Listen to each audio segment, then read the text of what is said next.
करुणा है।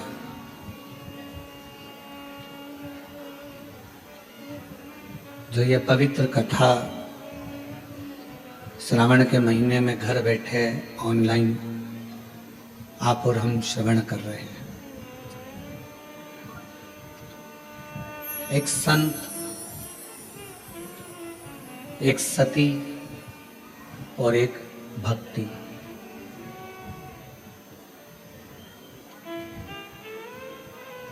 ये तीन ऐसे हैं, अगर किसी के घर में, परिवार में, मोहल्ले में, कॉलोनी में, सोसाइटी में, किसी भी जगह पर, इसको 23 पे कर दो, 22 पे कर दो, किसी भी जगह पर यदि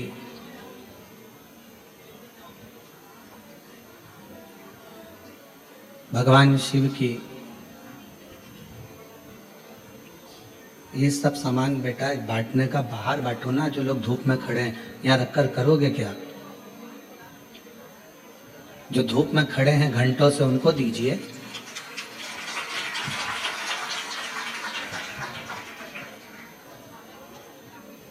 एक संत, एक सती और दूसरा तीसरे नंबर पर है भक्ति। जिस गांव में, जिस नगर में, जिस शहर में, जिस कॉलोनी में, जिस परिवार में संत जैसा स्वभावी कोई मनुष्य हो, पतिव्रता धर्म का पालन करने वाली कोई सती नारी हो, या कोई भक्ति में डूबने वाला कोई मनुष्य हो, परिवार का कोई अंग हो, तो निश्चित है उस गांव को, उस परिवार को, उस कुल को, उस क्षेत्र को कभी कोई बर्बाद नहीं कर सकता है, क्योंकि वहां या तो संत विराजमान है, या सती विराजमान है, या भक्ति विराजमान है। संत का स्वभाव क्या है? आप कैसे पहचानोगे कि ये संत है, या साधु है, या सन्यासी है, या तपस्वी है, या साधक है? एक महात्मा का श्रेष्ठ लक्षण क्या है?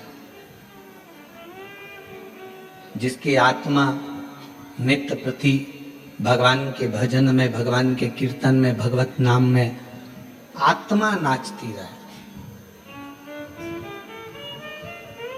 ये इंद्रियां भले नाचे ना नाचे, हाथ अपने घूम रहे हैं ना घूम रहे हैं, पांव हमारे घूम रहे हैं ना घूम रहे हैं, हमारे नेत्र घूम रहे हैं ना घूम रहे हैं, हमारी जिह्वा घूम रही है ना घूम रही है, उससे मूल नहीं है।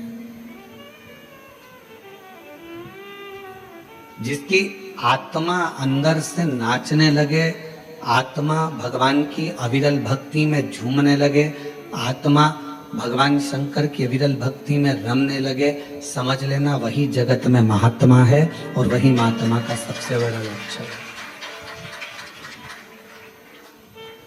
भीतर से आत्मा संतुष्ट नहीं।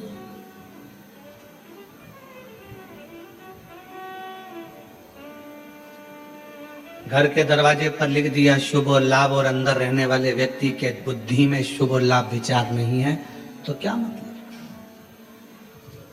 केवल शुभ लिखने से या लाभ लिखने से फल नहीं मिलेगा, शुभ विचारों के होने से भी हमारे घर की पवित्रता रहे।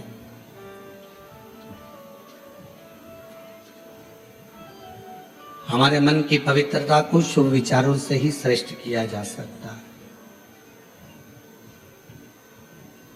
कोई लाभ अगर आपको जिंदगी में लेना है तो पहले विचारों को शुभ करना पड़ेगा, विचारों को शुद्ध करना पड़ेगा। जब हमारे विचार, हमारी बुद्धि, हमारा चित्त इस श्रेष्ठ हो जाएगा, अच्छा हो जाएगा, तो फिर मेरा देव अधिदेव महादेव भी आपको कदम से कदम मिलाकर साथ देने के लिए तैयार खड़ा रहेगा। हमारे विचार शुद्ध नहीं है, हम अपने विचारों से, और बहुत याद रखना तुम्हारी सूरत, तुम्हारा चेहरा, तुम्हारा रूप, तुम्हारा रंग, तुम्हारा मकान, तुम्हारी गाड़ी, तुम्हारा बंगला, ये सब केवल पृथ्वी तक है। उस परमात्मा के दरवाजे पर ना तुम्हारा गाड़ी है, ना तुम्हारा बंगला है, ना तुम्हारा रूप है, ना तुम्हारा रंग है, ना तुम्हारा कोई स्वरूप है। जैसे बाहर आवाज बढ़ा दो। जैसे एक माँ अपने बच्चे को पढ़ लिखने के लिए स्कूल भेजती है, और माँ सुबह जब बच्चे को तैयार कर कर स्कूल भेजती है तो माँ ये कामना कर कर भेजती है कि मेरा बच्चा 2 बजे, 5 बजे, 3 बजे स्कूल से 12 बजे वापिस लौट कर आए। जैसा मैंने भेजा है वैसा ही मेरे बच्चा है। जगत में कोई माँ ऐसी है जो अपने बच्चे को भेजती हो और मन में सोचती हो कि यह वापिस ना आए? प्रत्येक माँ जगत की अपने बच्चे को स्कूल भेजती है तो ये विचार कर कर भेजती है कि मेरा बच्चा वापस लौट कर आए, और जैसा मैंने भेजा है वैसा कि वैसा ही मेरी औलाद, मेरी संतान वापस आए। अब विचार करिएगा, माता पिता अपने बच्चे को भेजते हैं कि मेरा बच्चा स्कूल से जैसा है वैसा कि वैसा ही आए, उसी तरह परमात्मा भी, मेरा बाबा भोलेनाथ भी जब जन्म देता है, और जन्म देता है तो ये विचार कर कर भेजता है कि जितना पवित्र मैंने इसको संसार में भेजा है, मरने पर ये उतना पवित्र मेरे पास होगा। जितना पवित्र मैं इसको भेज रहा हूं, निर्मल मन से, हृदय से, चित्त से, अपने निर्मल स्वभाव से। एक बच्चा जब जन्म लेता है तो उसका स्वभाव कोई कपटी नहीं होता। एक बच्चा जब जन्म लेता है तो उसका स्वभाव कभी बेकार नहीं होता। एक बच्चा जब जन्म लेता है तो उसका स्वभाव कपटी नहीं होता, बेकार नहीं होता, वो छल करना नहीं जानता। बस जैसे परमात्मा ने एक बच्चे को जन्म दिया, उसका मन एकदम साफ है, शुद्ध है, उसके मन में कोई भेद नहीं है, उसके मन में कोई कपट नहीं है, उसके मन में कोई बेईमानी नहीं है, छल नहीं है। भगवान भी चाहता है जैसा मैंने तुझे भेजा स्कूल वैसा कि वैसे ही लौट कर आना, जैसा मैंने तुझे भेजा संसार में वैसा ही लौट कर मेरे पास आ, जैसा मैंने भेजा है।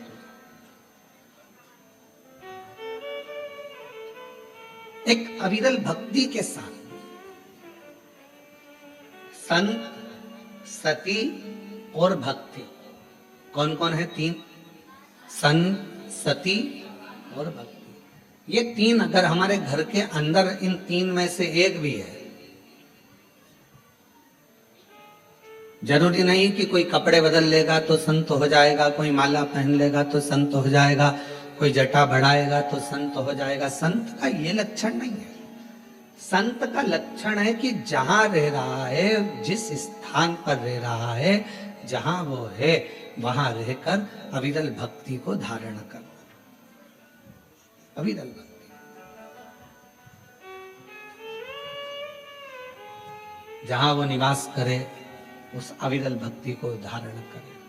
संत का लक्षण है संसार की बातों से, संसार की मोह माया से, संसार के सारी दुनिया के संसार के सुख से, भोग से दूर है, वो संत।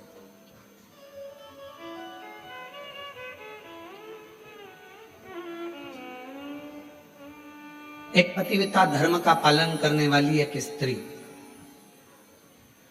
एक नारी अपने घर में रह रही है, परिवार का भरण पोषण में लगी है, बच्चों को पालने में लगी है।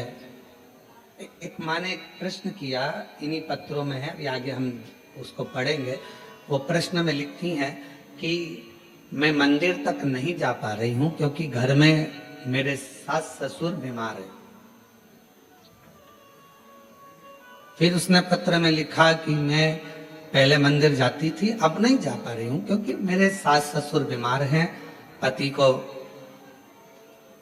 खदान में काम पर जाना पड़ता है, बच्चों को स्कूल जाना पड़ता है, तो क्या अब मैं पूजन शिवजी की मंदिर में कैसे करूं?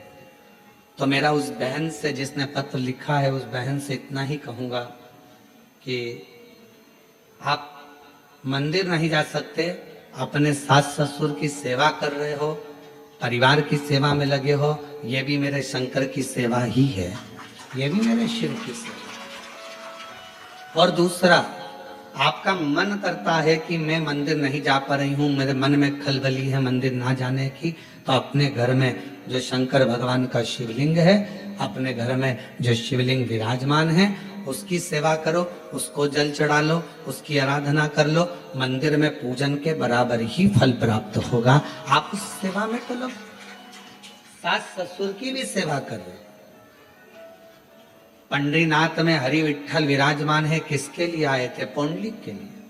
पौंडलिक ने करा क्या था? अपने माँ बाप की सेवा, अपने माता पिता की सेवा। वो तो कभी मंदिर में नहीं गया, ना वो कभी शिवालय गया, ना देवालय गया, ना मंदिर गया, केवल माँ बाप की चरणों की सेवा कर रहा था। इतनी सेवा में लीन हो गया कि भगवान हरि विठ्ठल को आकर, पांडुरंगा नारायण को आकर दर्शन देना पड़ा।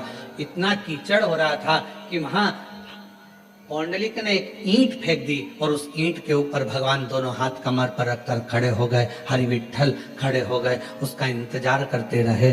भगवान कह रहे हैं तू आ, मेरा दर्शन कर ले। वो कहता है पहले माँ के चरण दबा रहा हूं, पिता के चरण दबाऊंगा, फिर तुम्हारे से मिलने के लिए आऊंगा। बाद में भगवान से मिलने के लिए आया तो भगवान ने पूछा, पौंडलिक तेरी सेवा से मैं प्रसन्न हूं, मांग तुझे क्या चाहिए? उसने कहा बस इतनी कृपा कर दो, जो अपने माता पिता की सेवा करे उसको तुम ऐसे ही दर्शन देते रहना, करुणा करते रहना, ऐसे ही कृपा।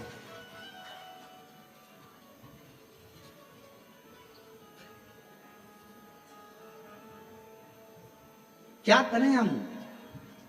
कोई कोई माताएं ऐसी हैं, कोई कोई भाई ऐसे हैं, कोई कोई जीजियां जीजा, मेरी बेटियां बेटा ऐसे हैं, मंदिर बहुत दूर है, जाएंगे कैसे? कैसे? तो जहां अपना घर है, घर के अंदर जो शिवालय है उसकी भी आराधना कर सकते। घर में जो मंदिर है, घर में जो भगवान विराजना है, उसकी भी आराधना करो, साधना करो। कभी भी अपने घर के बच्चे को नालायक मत समझो, कभी भी अपने घर के बच्चे को हम हमेशा लायक ही समझो। अपने घर का जो बेटा है, कई माताएं अपने बच्चे से कह देती तुझ में अकल नहीं है, तुझ में अकल नहीं है, तुझ में अकल नहीं है। कई माताएं कह देती हैं अपनी अपनी बातों में, वो देखो उसका पति बेचारा इतना कर लेता है, उसका पति वैसा कर लेता है, और तुम तो घर में पड़े रहते हो, तुम्हारे से तो कोई काम बनता नहीं है, ये जाते नहीं बनता, वो काम करते नहीं बनता।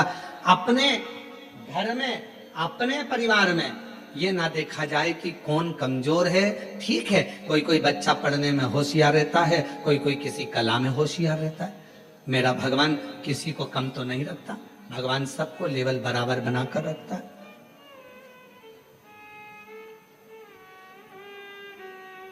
पांच उंगलियां पांचों बराबर नहीं हो सकती। अगर पांचों बराबर हो जाए तो ये मुष्टिका बंध नहीं सकती। इसलिए इस मुष्टिका को बांधने के लिए पांच उंगलियों को भी परमात्मा ने अलग अलग बनाया है, किसी को छोटी, किसी को बड़ी, किसी को मंजली, किसी को संजली बनाया। परमात्मा सबको, घर में पांच बहनें, आप भी होंगी, दो तीन बहनें तो होंगी, दो नहीं होगी, तीन होगी, तीन नहीं होगी तो एक होगी, काका बाबा की मिला लो दो चार तो बहन होगी। सबका रहने का तरीका अलग, सबका खाने का तरीका अलग, सबका बोलने का तरीका अलग, सबका व्यवहार अलग, सबके अपने अपने तरीके, अपना अपना व्यवहार है सबका, और सब अपने अपने व्यवहार से, सब अपने अपने तरीके से रह रहा है, सब अपने व्यवहार। अब कई माताएं कहती हैं कि हमारा वो जेठानी तो कभी मंदिर नहीं जाती, भगवान शंकर से प्रार्थना करो, जेठानी नहीं जा रही है तो मत जाने दो। कोई कोई ऐसा होता है जिस पे मेरे भगवान शंकर का प्रेम बहुत होता है, वही तो जाएगा ना। कोई कहे मेरी देवरानी नहीं जाती, मत जान दो, उसकी मर्जी। आप अपना कर्म करो, आप भगवान के मंदिर जाओ, आप शिवालय जाओ, शंकर जी की आराधना करो। घर में कई कई लोग ऐसे रहते हैं, पति से कहो तुम व्रत कर लो, पति नहीं करता, तो उसका मतलब ये थोड़ी ना है कि वो धर्मात्मा नहीं है।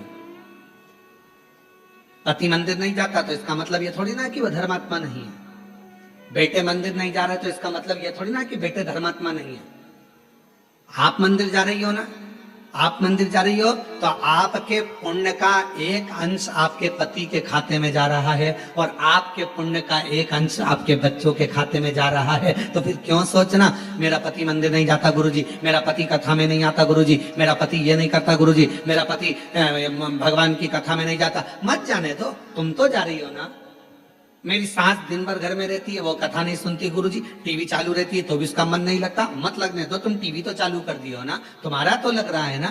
बस अपन हम सुधरेंगे युग सुधरेगा, हम सुधरेंगे हम बदलेंगे युग बदलना किसको है? अपने आप को। जब हम बदलेंगे तो युग अपने आप बदल जाएगा। आपको देखकर एक ना एक दिन तुम्हारे घर में, एक ना एक दिन, तुम महीना 2 महीना कथा तो सुनो, एक आध दिन पति भी 5-10 मिनट टीवी के सामने बैठकर कथा सुन ही लेगा। तुम बदल कर देखो, वो भी बदलेगा। आप चाहती हो कि आपका बच्चा अच्छी पढ़ाई करे, तो आपको अपना मोबाइल पढ़ाई के समय पर, बच्चों को पढ़ाते समय अपना मोबाइल कहीं दूसरी जगह रख देना है, तब बच्चों को पढ़ाना है। मालूम पड़े बच्चों को लिखने को दे दिया, हाथ में तुम मोबाइल लेकर बैठ गई, बच्चा लिख रहा है, वो बच्चा कभी नहीं पढ़ पाएगा। उसका ध्यान अपनी मम्मी के मोबाइल में और मम्मी के ऊपर रहेगा। माँ जैसा करेगी बेटा वैसा करेगा। अपने मोबाइल को उठाकर तुमने रख दिया तो बच्चे को भी समझ में आ जाएगा मेरी मम्मी पढ़ाई को बहुत ज्यादा मायना देती है, पढ़ाई के ऊपर प्रेशर देती है, इसलिए मुझे पढ़ाते समय मोबाइल हाथ में नहीं देती, मतलब मुझे पढ़ना है। फिर बच्चा पढ़ना प्रारंभ करेगा। माताएं हाथ में मोबाइल है, बच्चे से कहती पढ़, लिख लिख, A for apple, B for ball, जल्दी लिख। लिख रहा है? हाँ मम्मी। क्या क्या लिखा? A for apple, B for ball, ठीक है, C for cat, अभी तक नहीं लिखा, बैठा है इतनी देर से। अर्थात तुम्हारे मोबाइल चलाने से तुम्हारे बच्चे पर प्रभाव पड़ा, तुम्हारा ध्यान मोबाइल में था, बच्चे का ध्यान तुम पर था, तो वो लिख नहीं पाया। जब पूरा एकाग्र चित्त लगाकर अपने बच्चे को पढ़ाओगे तो वो बच्चा अपने आप पढ़ना प्रारंभ करेगा, दिल लगाना प्रारंभ करेगा, मन लगाना प्रारंभ करेगा।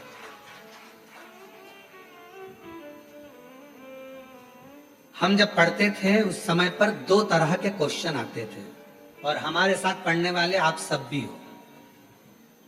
ऐसा नहीं कि आप कोई बहुत ओल्ड हो या न्यू हो, सब हमारे साथ के हो। हमारी जीजी हो, हमारे जीजा हो, बहन हो, तो हमारे साथ के ही हो। हमारे समय पर 2 तरह के क्वेश्चन आते थे।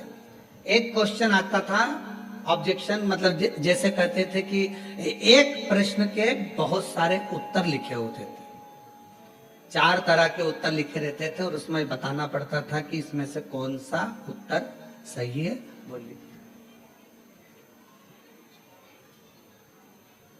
और दूसरा 10 नंबर का, 3 नंबर का, 4 नंबर का, 5 नंबर का, 15 नंबर का, और कोई कोई क्वेश्चन निबंध लगभग 20 नंबर या 19 नंबर का जाता था। अब समझदार कौन कहलाता था? जो छोटे छोटे जो क्वेश्चन है, छोटे छोटे क्वेश्चन है कि एक प्रश्न दे दिया, मटके में पानी है, गिलास है, मटका है, गगरा है, बाल्टी है, 4 ऑप्शंस दिए, उसमें से एक सिलेक्ट करना है। अब जो व्यक्ति पढ़ने में होशियार नहीं है, वो 4 में से एक छांटने में अपनी बुद्धि लगा रहा है। अपना विवेक देख रहा है कि मैं इसमें से क्या लिखूं, क्या हो सकता है। और वो कितने नंबर का, आधा नंबर का, मात्र आधा नंबर। और उसने पूरा समय वो जो क्वेश्चन थे उसमें छाटने में कि इसमें मटका लिख दूंगा, इसमें ये लिख दूंगा। फिर सोचा गलत हो गया, पीछे वाले ने इशारा करा 3 नंबर मतलब तीसरा, फिर किसने इशारा करा 1 नंबर, 1 नंबर, उसने फिर काटा, फिर लिखा। अर्थात वो उसमें रम रहा है, उसमें विचार कर रहा है। और एक बच्चा जो पढ़ने में होशियार था उसने ये कमजोर कमजोर प्रश्न तो बाद में देखे, सबसे पहले जो मेन प्रश्न थे जिसमें 19 number, 15 number, 5 number, 7 number, 8 number, जो श्रेष्ठ श्रेष्ठ नंबर आ सकते थे। हमारे स्कूल में भी और हमने हमारे कॉलेज में भी यही करा। अपने जो मूल प्रश्न थे जिस पे अधिक नंबर मिल सकते थे, हम सबसे पहले उसी को हल करते थे। और बाद में अगर समय बचता था तो आधे आधे नंबर को देखते थे। मूल होता है कि अपने ध्यान को एक प्रश्न में जिस पर नंबर ज्यादा है उस पर केंद्रित करना, अपने प्रश्न पर ध्यान को केंद्रित करना। और आज भी हम भले शिव महापुराण की कथा मेरे बाबा की करुणा से, शंकर भगवान करुणा से बाँच रहे हैं, शिव जी बाँच रहे हैं, शंकर जी की कृपा है, शिव जी ही बाँचने वाले, शिव ही कराने वाले और शिव ही सुनने वाले। पर आज भी ध्यान वही रहता है कि अपना ध्यान भगवान शंकर की भक्ति पर केंद्रित रखो। बस उस जगह से अपने ध्यान को नहीं हटाना। ये छोटे छोटे प्रश्न, ये छोटे छोटे सब्जेक्ट, तो ये छोटे छोटे क्वेश्चन तो आते रहेंगे जाते रहेंगे। मूल है मेरा शिव, मूल है मेरा शंकर, मूल है मेरा शंकर। हम भगवान शिव को नहीं बचा। हम पूरे दिन, हमारे घर में जितने भी लोग हैं पूरे दिन छोटे छोटे क्वेश्चन में उलझे रहते हैं। जरा सा पानी गिर गया, सास ने चिल्लाना चालू कर दिया, बेडशीट गिर गई उस पे चिल्ला दिया, बर्तन झूठे रखे हैं उस पे चिल्ला दिया। अरे अगर चिल्लाना ही है तो कोई बड़ा क्वेश्चन लाओ, कोई बड़ा प्रश्न लाओ जिसपे विवाद करना है। छोटे छोटी बात पर विवाद करते हो। जरा सा खाने पर विवाद कर दिया, रोटी ज्यादा बन गई तो विवाद, सब्जी फेंक दी तो विवाद, सब्जी में जरा सी मिर्ची जल गई तो विवाद, गैस की टंकी जल्दी खत्म हो गई तो विवाद, तेल जल्दी खत्म हो गया तो विवाद, मिर्ची जल्दी खत्म हो गई तो विवाद, पति आकर बोला कल ही तो सब्जी लाया था तो विवाद चालू हो गया। ये छोटे सब्जेक्ट है, ये छोटे क्वेश्चन है। इन छोटे क्वेश्चनों के लिए समय मत निकालो, बड़ा क्वेश्चन ढूंढो। लड़ाई करना है तो कोई बुलंद बात लेकर आओ जिसके पीछे लड़ाई हो। तो बात है छोटी छोटी बात पे क्या लड़ाई करना। उसी तरह भगवान को पाने के लिए क्वेश्चन बड़ा, मतलब मन बड़ा करिए, शिव की ओर केंद्रित करिए। भगवान शंकर में मन लगाकर जब आप अपने हृदय से शंकर को पुकारोगे तो निश्चित है सारे क्वेश्चन अपने आप हल होना प्रारंभ हो जाएंगे, रिजल्ट अच्छा है। आप कर ही नहीं रहे। अपना केंद्र बिंदु आपने शिव को बनाया कहाँ है? आपने और हमने अपने केंद्र बिंदु को शंकर को नहीं बना पाए। अपने आप को हम शंकर से जोड़ नहीं पा रहे। हम केवल वस्तुओं से जोड़ रहे हैं, केवल वस्तुओं से। किसी ने कहा अभी मुहूर्त अच्छा नहीं है, मंदिर नहीं जाना चाहिए। फिर किसी ने कहा अभी काल घड़ी चल रही है, अभी ये काम मत करना। और मालूम पड़े श्वास अभी चल रही है और बाद में निकल गई तो कौन सा भरोसा? कैसे केंद्र करें? शंकर भगवान का एक नाम काल अधिपति महाकाल है। सबकी घड़ी बदल देता है, सबका समय बदल देता है, सबका चक्र बदल देता है, सबका काल बदल देता है। उसको महाकाल कहते हैं। अगर कोई कहे ये समय अच्छा नहीं, वो समय अच्छा नहीं, मेरे महाकाल बाबा का नाम लो और कदम आगे बढ़ाते चल जाओ, अपने आप सफलता मिलना प्रारंभ हो जाएगी। बोल बम का नारा है, महाकाल का नाम लो और आगे बढ़ते चले जाओ। शिव का नाम लो, आगे बढ़ते चले जाओ। शंकर का नाम लो, आगे बढ़ते चले जाओ। कैसे नहीं होगा?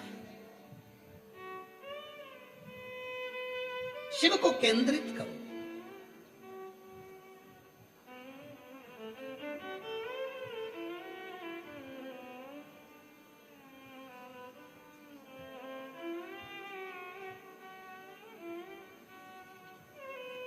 एक हमारे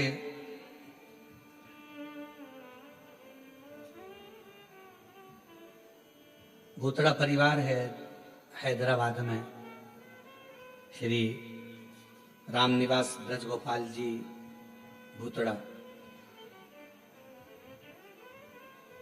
एक बार वो मिलने के लिए आए और उन्होंने कहा, गुरुजी बहुत मन है हैदराबाद में शिव महापुराण की कथा हो, पर व्यवस्था कैसे हो, इतना भीड़ आता है, इतना पब्लिक आता है, इतना भाग्यनगर में कथा होना और इतना भीड़। हमने कहा, भूतड़ा जी क्यों चिंता करते हो, बाबा पर भरोसा रखना, माता पिता पर भरोसा रखना, उनके आशीर्वाद पर भरोसा रखना, तो जिंदगी में ऐसा नहीं कि आप शिव महापुराण की कथा नहीं करवा पाओगे, जरूर करवा पाओगे। और यहाँ पर भी बैठे हैं यजमान परिवार, हमारे को रोज लेकर आते हैं। उन्होंने कहा, गुरुजी साहू परिवार है, एक वो अग्रवाल परिवार है, और ये लोग कहे हमने सोचा था केवल कि कभी जजमान बनेंगे। अब इसके लिए आपको शर्मा जी को धन्यवाद देना चाहिए कि हमने सोचा था केवल कि हम जजमान बनेंगे, पर बाबा की कृपा ऐसी हुई गुरुदेव कि आज कोरबा में हम जजमान पद ग्रहण कर लिए। ये शिव की, ये शंकर की, ये शिव की उदार। और बाबा की ऐसी कृपा हुई कि हैदराबाद में भी भाग्यनगर वालों के भाग्य खुल गए, और 13 से 17 अगस्त तक 5 दिवसीय शिव महापुराण की कथा तेलंगाना हैदराबाद भाग्यनगर में होगी। और पूरे हैदराबाद वालों को बहुत बहुत बधाई, पूरे भाग्यनगर वाले हैदराबाद वासियों को बधाई। और वो कथा फाइन कैंप कंपनी वाले श्री भूतड़ा जी उस कथा का आयोजन करा रहे हैं, उसके लिए उनको साधुवाद बहुत बहुत। और संपूर्ण हैदराबाद वासियों को ये गौरव होना चाहिए कि बाबा की कथा आपके क्षेत्र में हो रही है। आगे बढ़कर सेवा, आगे बढ़कर बाबा की भक्ति करो, खूब सेवा करो, जितना बन सके उतनी सेवा करो। अगस्त में कथा मिली है 5 दिन की, 13 से 17 अगस्त तक 5 दिवसीय हैदराबाद वासी शिव कथा। भगवान ओघड़दानी का चरित्र, आप अपना ध्यान केंद्रित करो भगवान शिव के प्रति। ये ना सोचिए कि मैं मंदिर नहीं जाती, मुझे भगवान नहीं मिलेंगे, मैं ये कर्म नहीं करती, भगवान मुझे नहीं मिलेगा। आप हृदय से निर्मल मन सोम ही पावा, पूरा शरीर उपटन से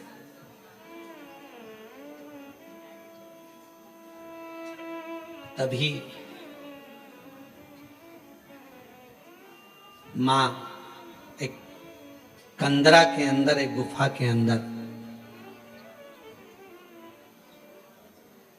मां एक कंदरा के अंदर, गुफा के अंदर, मां जगत जननी दुर्गा भवानी माता पार्वती स्नान के लिए गई कंदरा के।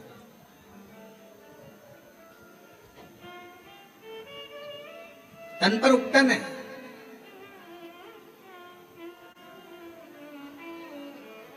और सखियों ने उस उपटन को निकाला। उपटन निकाल कर एक सुंदर सा पुतला मां जगत जननी पार्वती जी ने बनाया। थोड़ा ध्यान देना, फिर निवेदन करेंगे। आज कथा की शिवरात्रि है, अर्चन बहुत रहेगी, पर ध्यान लगाकर कथा को सुनना। 7 दिन की कथा में सबसे मूलता का दिन छठा होता है, बहुत ध्यान दीजिए, सावधानी पूर्वक श्रवण करिए।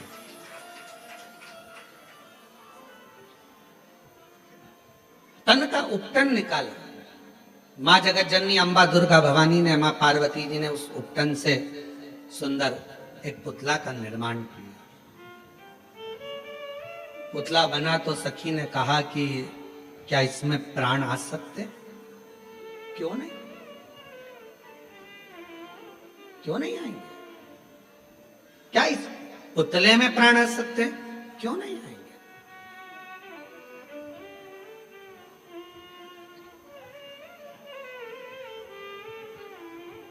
इसमें प्राण आने में दिक्कत क्या है? कई बार जो प्रश्न माता पार्वती जी के जीवन में आया, वही प्रश्न आपके जीवन में भी आता है। जितने ऑनलाइन कथा सुन रहे हैं बड़ी सावधानी से सुनिएगा। जो प्रश्न माता पार्वती जी के सम्मुख में आया, क्या इस पुतले में प्राण आ सकते हैं? कई बार ऐसा प्रश्न आपके सामने आकर खड़ा हो जाता है, क्यों मम्मी तुम कथा सुनती हो, शिव जी के मंदिर जाती हो, क्यों तुम भगवान की आराधना करती हो, क्या ऐसा हो सकता है? तब माता पार्वती जी के सामने प्रश्न आया, क्या इस पुतले में प्राण आ सकते हैं? पार्वती जी ने बिना सोचे समझे बिल्कुल कह दिया, हाँ प्राण आ सकते हैं। इसको कहते विश्वास, इसको कहते भरोसा। अब कोई आपसे कहे कि क्यों ये ऐसा हो सकता है क्या? क्यों मम्मी मैं डॉक्टर बन सकता हूँ? कल एक बच्ची, हम जब मिल रहे थे सब लोगों से, तो एक बच्ची कह रही थी मुझे आईएएस ऑफिसर बनना है। मैंने कहा बेटा क्यों नहीं बन सकते? आईएएस ऑफिसर भी तो आपके बीच के हैं, क्यों नहीं बन सकते? आप मेहनत तो करो, पढ़ाई तो करो, परिश्रम तो करो। अपनी मेहनत को, अपने पढ़ाई को, अपनी परिश्रम को जब 4 तो आईएएस ऑफिसर भी बन जाओगी। उसने कहा गुरुजी बिल्कुल सही में, हाँ आप एक दिन बन जाओगी, आप मेहनत तो करो। पार्वती जी के सामने भी प्रश्न आया, क्या इस पुतले में प्राण आ सकते हैं? पार्वती जी ने बिना सोचे, जो विश्वास जब पक्का होता है, भरोसा जब दृढ़ होता है, तो मुख से निकल जाता है, बिल्कुल प्राण आ सकते हैं। क्यों नहीं आई? कई माताएं अपने अपने बच्चों को लेकर आती हैं, पति को लेकर आती हैं, किसी का हाथ नहीं चलता, किसी का पांव नहीं चलता, किसी का शरीर नहीं चलता, तो वो कई बार प्रश्न करती हैं, क्यों गुरुजी ये मेरा बेटा बोलने तो लगेगा, ये मेरा बेटा चलने तो लगेगा? हम भी अपने पूर्ण भरोसे पर कहते हैं बिल्कुल। जब कई बच्चे दौड़ने लगे, कईयों का कैंसर ठीक हो गया, कईयों की किडनी ठीक हो गई, किसी का लीवर ठीक हो गया, किसी का थायराइड, किसी का शुगर, किसी का बीपी, किसी के 30 साल शादी को हो गए, किसी के 25 साल शादी को हो गए, उनको औलाद हो गई, तो इसको नहीं हो सकता? सब होगा। विश्वास अगर पक्का है तो गूंगा भी बोलता है, विश्वास यदि पक्का है तो बहरा भी सुनता है, विश्वास यदि पक्का है तो लंगड़ा भी चलता है, और विश्वास यदि पक्का है तो लूला भी काम करता नजर आता है। एक विश्वास की दृढ़ता भी तो होना चाहिए। आपका भरोसा ही दृढ़ नहीं है। और जितने शिव भक्त कथा को श्रवण कर रहे हैं, जितने शंकर जी के भक्त इस पवित्र कथा का लाभ ले रहे हैं, जितने ऑनलाइन कथा सुन रहे हैं, जितने कोरबा की इस पवित्र धरा पर बैठकर कथा सुन रहे हैं, अपनी बुद्धि में एक बात बिठा लेना, अगर शंकर भगवान को एक लोटा जल चढ़ाते हो, शिव जी की आराधना करते हो, और तुम्हारा पति, तुम्हारे बच्चे, तुम्हारे घर के लोग तुमसे कहे ऐसा हो सकता है मम्मी, क्यों नहीं हो सकता? होगा। एक शब्द मुंह पर आना चाहिए, ना शब्द नहीं, हाँ होगा। तो मम्मी ये हो जाएगा, होगा, क्योंकि शंकर जी पे लोटा भरकर जल चढ़ाने वाले की एक ना एक दिन वाणी भी सिद्ध हो जाती है, वाणी भी सिद्ध हो जाती है। शिव महापुराण की कथा कहती है, प्रतिदिन तुलसी, जैसे प्रतिदिन तुलसी खाने वाले का, प्रतिदिन तुलसी का पान करने वाले का, तुलसी को लेने वाले का, जैसे बेलपत्र प्रतिदिन खाने वाले का, जैसे शंकर भगवान पे चढ़े हुए जल का रोज आचमन करने वाले की वाणी एक दिन सिद्ध हो जाती है, सिद्ध वाणी हो जाती है। और वो जो बोलता है, जो वो बोलती है, वो पूर्ण होता ही है, वाणी सिद्ध होती है।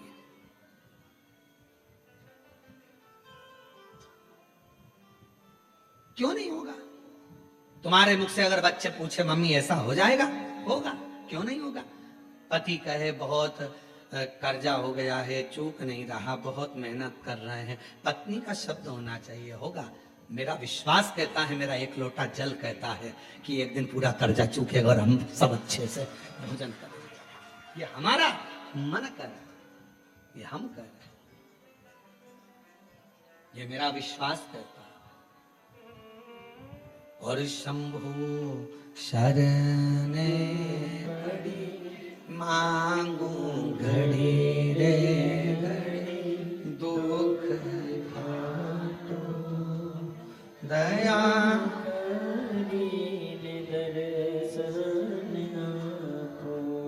ओ शंभु शरण मांगू घड़ी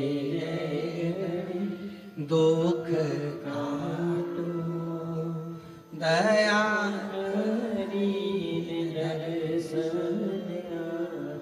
शिव महापुराण की कथा कहती है, जब भक्ति का पुण्य बढ़ता है तो भगवान छप्पर फाड़ कर देना प्रारंभ करता है।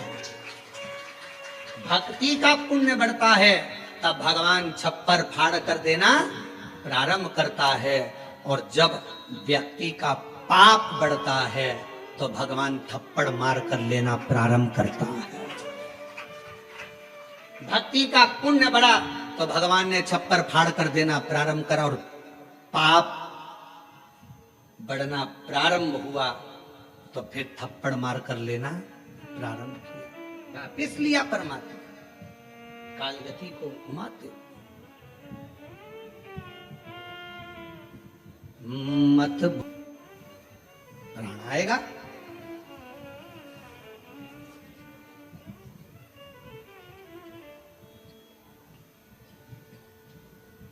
पुतले में प्राण आएगा। सही में? हाँ, पार्वती जी ने हाथ जोड़े, विश्वास पक्का है। मन चंगा तो कठोते में गंगा। मन चंगा होना चाहिए।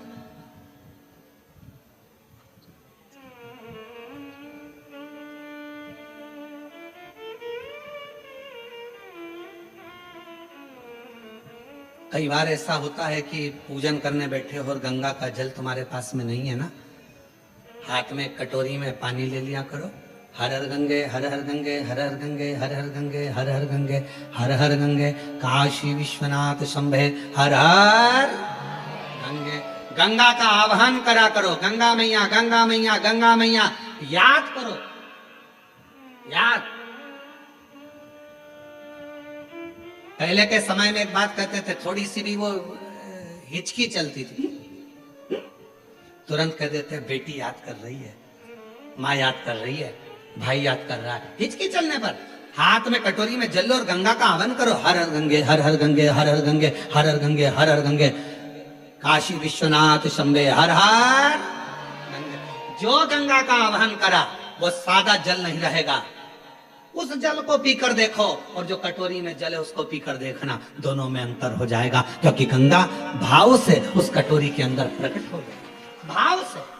और कोई कहे गुरुजी ये कैसे हो सकता है, तो मीराबाई का चरित्र निकाल कर देखो। कौन थे मीराबाई के गुरु? मीराबाई के गुरु कौन थे? चमड़े का जूता बनाते थे संत रविदास जी, चर्मकार थे,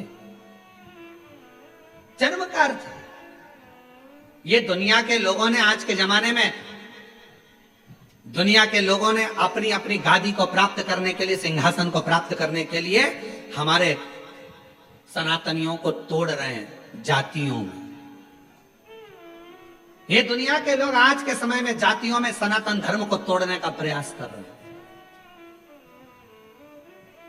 मेरे शास्त्र कहते हैं, हमारे पुराण कहते हैं कि कहीं पर भी भेद नहीं है।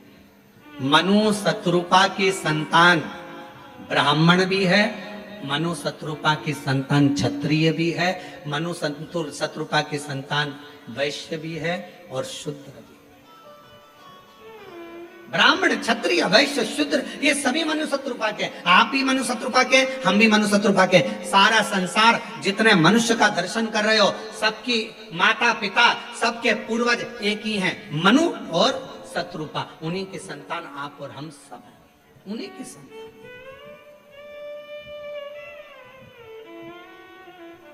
अब जब मनु शत्रुपा की संतान आप और हम सभी हैं, तो फिर ये भेद कहां से आ गया? फिर ये भेद कहां से आ गया? जब मनु शत्रुपा की संतान आप भी हैं, मनु शत्रुपा की संतान हम भी हैं, तो फिर भेद कहां से आ गया? कौन बड़ा, कौन छोटा, कौन गरीब, कौन अमीर, ये भेद भगवान की कथा नहीं करती है, ये हमारा शास्त्र नहीं करता, ये हमारी पुराणे नहीं करती। आप भी मनु शत्रुपा की संतान है, हम भी मनु शत्रुपा की संतान है। इसलिए जितना भी जगत है, जितने भी, सब एक मनु शत्रुपा की संतान है, उसमें कोई भेद नहीं। शिव आपके साथ होंगे, हर पल शिव आपके करीब में होंगे यदि आपने विचार कर लिया कि शिव मेरे साथ। एक कितना सुंदर चरित्र है लंकापति रावण का।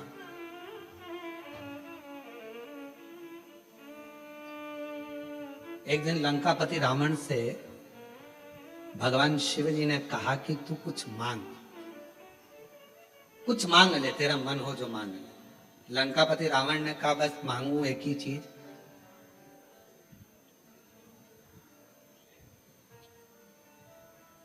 जब तक मैं लंका में हूं आपके शिवलिंग की मैं आराधना करूं, उस समय मेरी पूजा को स्वीकार करने के लिए आपको कैलाश छोड़कर आना पड़ेगा और मेरी पूजा को स्वीकार करना पड़ेगा। मेरी पूजा को आपको स्वीकार करना है।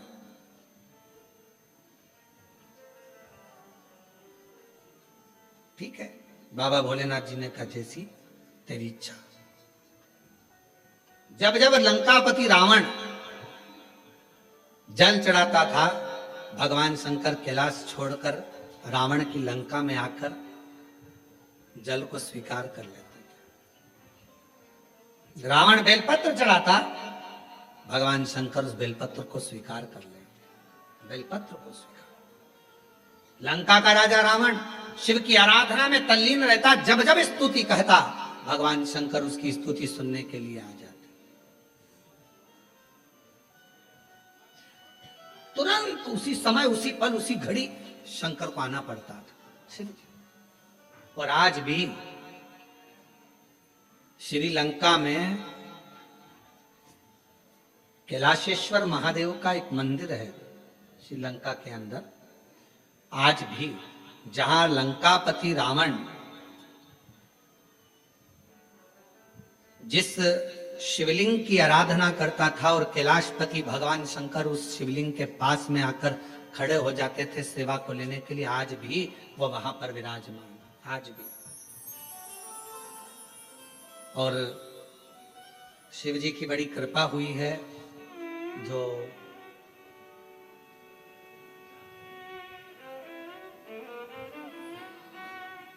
भास्कर गुरु द्वारा श्रीलंका में वही शिवलिंग की साक्षी में, कैलाशेश्वर महादेव की साक्षी में, भास्कर ग्रुप द्वारा श्रीलंका में 4 नवंबर से 8 नवंबर तक शिव महापुराण की कथा 5 दिन श्रवण करने का सौभाग्य मिला। दैनिक भास्कर ग्रुप इस दिव्य और भव्य आयोजन को श्रीलंका में रहने वाले भारतीयों के लिए और शंकर भगवान के अविरल भक्तों के लिए भास्कर ग्रुप उसे करा रहा। 4 नवंबर से 8 नवंबर तक 5 दिन तक भगवान शंकर, कैलाशेश्वर महादेव, भगवान शिव जो श्रीलंका में लंका की उस पवित्र धरा पर जहां मां जानकी जी निवास करी, जिस जगह पर स्वयं श्री हनुमान जी महाराज आए, जिस भूमि पर स्वयं देवाधिदेव महादेव अपनी पूजा को स्वीकार करने के लिए आते थे, ऐसी पवित्र धरा से आप और हम पूरा भारत और पूरा विश्व उस कथा को 5 दिन की लाइव देखेगा और पूरी श्रीलंका उस कथा का लाभ लेगी पूरे आनंद के साथ। उस कथा की दिव्यता और भव्यता के साथ पूरे क्षेत्र के लोग उस कथा का।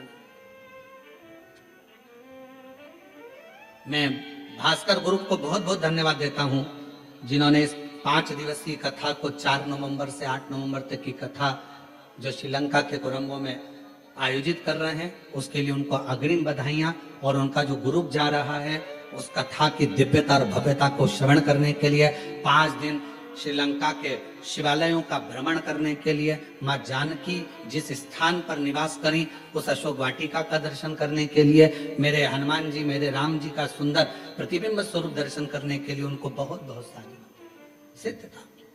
शिव तत्व हो। और आप और हम टीवी के माध्यम से उस कथा का लाभ लेंगे। जो जाने वाले हैं वो जाएंगे और जो सुनने वाले अब पूरे तो चले ना जाएंगे, और चले गया तो श्रीलंका कहां जाएगा, तो वो भी सोचने वाली बात है। तो शिव की कृपा से, शंकर की करुणा से अभी आप देखो जी ये कथा ऑनलाइन हो रही है और हालत ये है कि जितने अंदर हैं, बाहर हैं, उधर हैं, अंदर फंसे पड़े हैं और फिर रोड पे खड़े हैं। और शायद अब तो रोड पर बैठ भी गए होंगे, मुझे जहां तक उम्मीद, अपनी अपनी दरी बिछाई होगी और बैठ गए होंगे शिव तत्व। अब प्रशासन भी हालांकि ऑनलाइन है, वो भी क्या कहे, इनकी भक्ति के आगे झुकना पड़ता है कि भाई ठीक है अब आ गए हैं बैठ जाओ, कथा श्रवण कर, कानों में तो जाएगी, भगवत रस तत्व ग्रहण करा। और आज कथा का छठा दिन होगा, कल सवेरे की कथा हो जाएगी 8 बजे से 11 बजे तक। 11 बजे के बाद सब अपने अपने घर, बाबा देव अधिदेव महादेव श्रावण की पहली कथा हो जाएगी, फिर 21 से प्रारंभ हो जाएगी 5 दिवसीय ऑनलाइन, फिर वो होगी कुबेरेश्वर बाबा के धाम से। शिव तत्व है। शिव महापुराण की कथा करिए, ना का संबोधन शंकर के पास में नहीं है। भस्मासुर आया, कंगन मांगा, दे दिया। लंकापति रावण के पिताजी ने कहा कि ये सोने की नगरी हमको दे दो, भगवान ने दे दी। ना शब्द नहीं है शिव जी के पास में, ना का संबोधन। अगर आपसे कोई कहे मम्मी ऐसा हो सकता है, शंकर भगवान को अगर 1 लोटा जल चढ़ाते हो तो तुम्हारा विश्वास इतना पक्का होना चाहिए कि होगा, ये निश्चित है। एक पत्र है, अच्छा है, देखिए।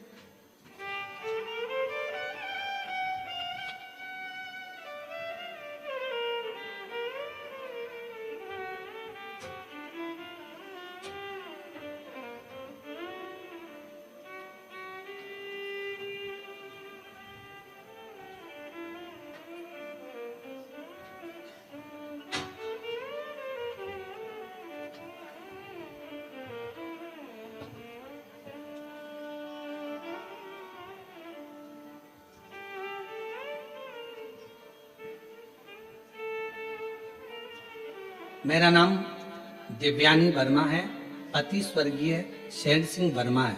मैं बिलासपुर अशोक नगर की रहने वाली हूँ। 2020 में मेरे पति को ब्लड कैंसर हो गया था, उस बीमारी के कारण उनकी मृत्यु हो गई, जिसके बाद हम बड़े दुखी रहने लगे और घर में इतना धन भी नहीं था कि हम लोग सही से भोजन कर सके। खर्च चलाना वाला कोई नहीं है। तबीयत बहुत खराब सी मेरी भी रहने लगी। 2023 में पेट में दर्द हुआ, चेकअप करवाया, हॉस्पिटल गए बिलासपुर में ही। मार्क हॉस्पिटल में जब चेकअप करवाया तो वहां जाकर पता चला कि मेरे शरीर में भी 4th स्टेज का कैंसर हो गया है। गुरुदेव, पति भी कैंसर में गया और 4th स्टेज का कैंसर हो गया। मैंने डॉक्टर साहब से कहा मेरे बच्चे को मत बताना, क्योंकि वो अकेला क्या करेगा और उसके पास पैसा नहीं, मेरे इलाज कैसे होगा, क्या करूंगा। ऑपरेशन का डॉक्टर ने कह दिया। हमने विचार करा एक बार बड़े डॉक्टर को रायपुर और चले जाएं, पर इतना पैसा नहीं था। समाज के लोगों ने थोड़ा बहुत पैसा एकत्रित करा, हमको दिया। हम लोग रायपुर पहुंचे और फिर वहां जाकर डॉक्टर से जांच कराई तो उन्होंने कहा कि इसका इलाज तो अभी करना पड़ेगा, क्योंकि 4th स्टेज का कैंसर है, लास्ट 6 महीने आप जीवित रहोगे, इससे ज्यादा नहीं रह सकते। ऑपरेशन कर भी देंगे तो भी 6 महीना है, क्योंकि लास्ट में पहुंच चुका है और पैसा भी खर्च होना है, धन है नहीं। विचार करा क्या करें। जो डॉक्टर के लिए पैसा समाज के लोगों ने दिया था वो हमने उनको देकर कहा आप थोड़ा तो इलाज करिए। थोड़ा इलाज प्रारंभ हुआ गुरुदेव, और डॉक्टर ने तो 6 महीना दिया था। पर समाज के एक भाई ने कहा कि अगर कोई मंदिर में जाए, शंकर को जल चढ़ाए और वो जल लाकर अगर तुम्हें पिलाए, आराम लगना प्रारंभ होगा। बेलपत्र का सेवन करो। बाबा को धन्यवाद देती हूँ, मेरे बेटे ने पशुपतिनाथ का व्रत किया, जल लाकर देना प्रारंभ करा। आज बाबा की कृपा से 6 महीना क्या, बाबा की कृपा से सालों निकल गए और मेरे बाबा ने मुझे अच्छा रख दिया। मैं बाबा को प्रणाम करती हूँ। कष्ट नहीं और ऐसा कोई रोग नहीं जिसको आपका विश्वास समाप्त ना कर सकता।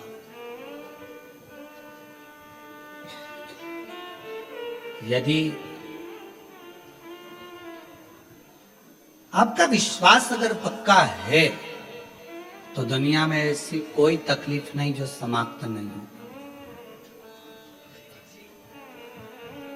दुख मिटेगा, ये निश्चित है। भगवान देवाधिदेव महादेव ने एक बार नंदी को संवाद करते हुए कहा था, हे नंदी, मौसम और मनुष्य, ये दोनों कलिकाल में बहुत जल्दी बदलते हैं। कलयुग में कब बारिश में इतनी तपन हो जाए, बारिश में गर्मी पड़ जाए, कब ठंड में पानी गिर जाए, कब गर्मी में ठंड पड़ जाए, मौसम का और मनुष्य का कोई ठिकाना नहीं, कोई ठिकाना। इसलिए बड़ा सावधान होकर जीवन जिए।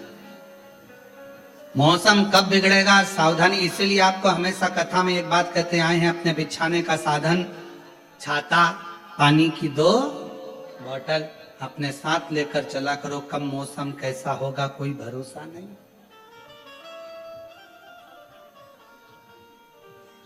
और जो लोग हैदराबाद में 13 अगस्त से 17 अगस्त तक जो भी हैदराबाद तेलंगाना के आसपास के शिवभक्त कथा श्रवण करने आए, वो भी सावधानी पूर्वक। और हमारा एक नियम हमेशा हम व्यासपीठ से कहते हैं, कोई सोने की चीज नहीं, कोई गले में चैन, मंगलसूत्र, मोबाइल, पर्स, कोई इतना महंगा सामान लेकर अपने साथ मत जाओ कथा में। क्योंकि मेरा शंकर तो खुद डायमंड है, मेरा शिव तो खुद हीरा है। शिव को पाने जा रहे हो, पूर्ण विश्वास के साथ। मौसम और मनुष्य, अजय, मौसम और मनुष्य ये कब बदलेंगे कोई ठिकाना। भगवान स्वयं देवाधिदेव महादेव भगवान शंकर नंदी से कहे। ठीक है बेटा, डॉक्टर ने 6 महीना दिया था, बाबा की कृपा से पूर्ण स्वस्थ हैं। एक बार जोरदार ताली बजाकर साधु का भगवान शिव की अविरल। शिव शिव है। मौसम और मनुष्य कब बदलेगा कोई ठिकाना नहीं। इसलिए अपनी तैयारी पूर्ण रखो, पूर्ण तैयारी, और तैयारी के साथ चलिए। शिव महापुराण की कथा कहती है, भगवान शंकर का चरित्र कथा है, शिव तत्व कथा है। भगवान शंकर की कथा कहती है, पार्वती जी के विश्वास से बालक प्रकट हो गए और बालक को बिठाया दरवाजे पर। पार्वती जी गई स्नान करने, कोई आए उसे रोक देना।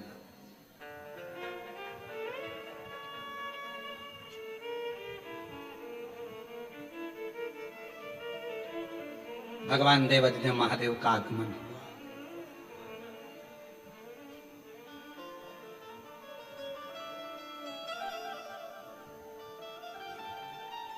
भीतर शिव जी आने लगे, रोका, अंदर नहीं जाने दूंगा। और कितना कभी कभी ऐसा नहीं कि ज्ञान केवल व्यासपीठ से ही प्राप्त हो, कभी कभी ज्ञान अपने घर में रहने वाले सदस्यों से भी प्राप्त हो सकता। अपने घर में जो परिवार के सदस्य रहते हैं, कभी कभी वो भी ज्ञान दे जाते। एक बार हम कुबेरेश्वर धाम पर, बाबा के धाम पर बैठे हुए थे और साइड में एक परिवार के लोग आए होंगे पूजन करने के लिए। तो परिवार वालों ने कहा, अपनी ट्रेन शाम की है, अपन अभी भीड़ हो रही है, बाद में अपन पूजन कर लेंगे। एक माता उसमें से थी, वो माता कहने लगी, नहीं नहीं नहीं, शाम को जल्दी रहेगी, ट्रेन का टाइम रहेगा, पूजन अभी करो। सबने पूजन सवेरे के टाइम कर ली, फ्री हुए, चल दिए। कितना सुंदर ज्ञान की बात हुई कि ट्रेन का टाइम होगा तब पूजन अच्छे से नहीं हो पाएगी। उसी तरह शिव महापुराण की कथा कहती है, बचपन, जवानी, अधेड़ी, बुढ़ापा, इन अवस्था में कब व्यक्ति को जाने का समय आ जाए। इसलिए भजन हर पल, हर घड़ी, हर क्षण करते रहना चाहिए। भरोसा क्या, ट्रेन का टाइम होगा, इतनी जल्दी पूजन नहीं हो पाएगी। ट्रेन का टाइम होगा, भगवान की आराधना नहीं कर पाएंगे। ट्रेन का टाइम होगा, हम शिव की आराधना नहीं कर पाएंगे, भगवान की आराधना नहीं कर पाएंगे। तो थोड़ा जल्दी करो। अर्थात समय का क्या भरोसा है। बचपन खेल में खोया, जवानी नींद भर सोया, बुढ़ापा देख कर रोया, सिराने मौत हंसती है। बचपन खेल में खो दिया, जवानी भोग और विलास में निकल गई, अधेड़ी कमाने में निकल गई। बचा कुचा था बुढ़ापा, वो रोते रोते निकल गया।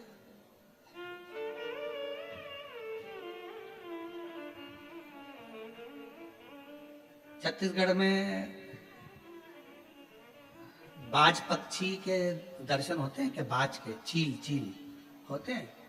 अच्छा, जो बाज पक्षी होता है ना, उसकी उम्र होती है लगभग 70 से 100 साल। कितने साल का होता है? उसकी पूरी उम्र होती है 100 साल। बाज पक्षी की, चील की उम्र होती है। पर 40 वर्ष की अवस्था जब बाज पक्षी की आती है तो उसके जो